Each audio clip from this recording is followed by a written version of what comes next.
Elective caesarean section means it's planned, it means it's not an emergency. Now in some cases an obstetrician will advise a woman, will advise you need to have a caesarean section, and there's some clear-cut indications for that.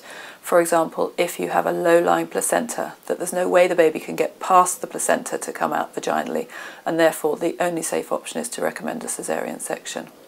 In women who've had 2 or more previous caesarean sections, they've got a significant scar on their uterus, and most obstetricians would not feel safe recommending a vaginal delivery to that woman in case the scar opens up or ruptures during the labour.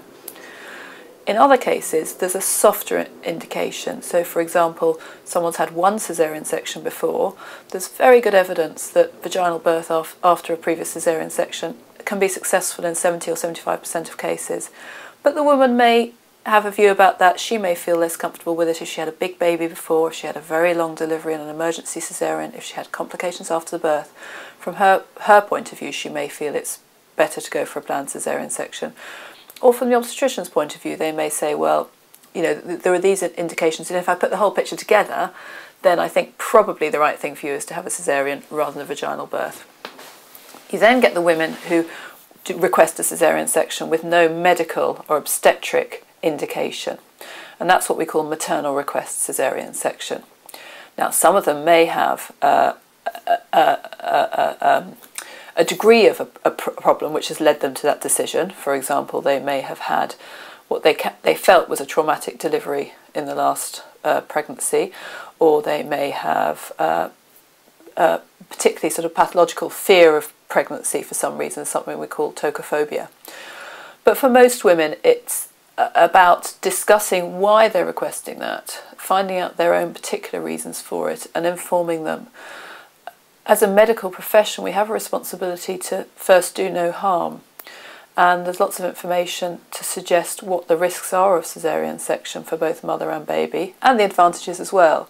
So most obstetricians would still say actually caesarean section for maternal request is not really in the best medical interests of that mother or that baby, and would generally suggest that that's not a good reason to put oneself through a major laparotomy, major surgery, with all the complications that come with it of infection, organ damage, thrombosis and so on.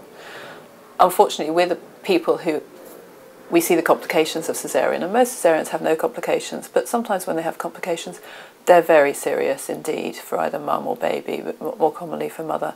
And we have to accept as a profession that if we're going to put somebody through a major surgery, that we have to be absolutely clear that if they're the 1 in 50, 1 in 100 who has that serious complication, then we have to be really clear about why we've done that in the first place. And if there is no medical or obstetric reason for it, we have to be very cautious about doing such surgery on people. For women who are thinking about asking for a caesarean section at maternal request with no medical indication for that, then most women will start off by talking to their midwife about it.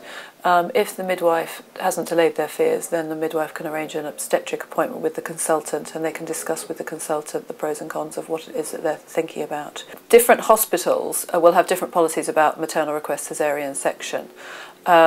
Most are reluctant to do it for the reasons I've explained about risks associated with it, and there's also the extra issue of whether that surgery will be funded by the funding body in that area.